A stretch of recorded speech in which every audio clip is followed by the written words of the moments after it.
sistemlərinin orada aşkarlanması təmin olunsa daha yaxşı olar.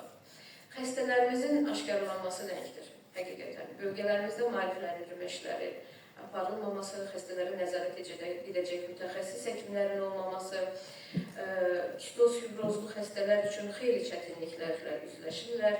Kistoz fibrozun artımının qarşısı alına bilərmi? Təbii ki, alına bilinər. Burada birinci maariflənmə birinci yerdədir.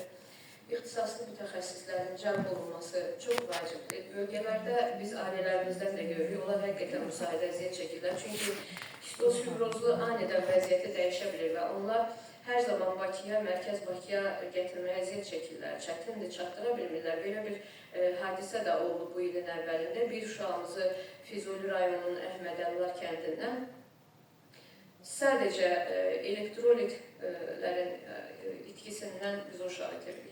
Yəni, ani bir vəziyyətdə bu uşaqların vəziyyətini həqiqətən dəyişə bilir. Diagnostik suların əlçatanlığı, perinatal dövrdə diagnostika suyunun mayalanmanın əlçatanlığı, kistoz fibroz mərkəzlərinin sayının artırılması, bunlar kistoz fibrozun artımının qarşısını ala bilən amillərdir. Kistoz fibroz multidisiplinar bir xəstəlikdir. O multidisiplinar yanaşmalı da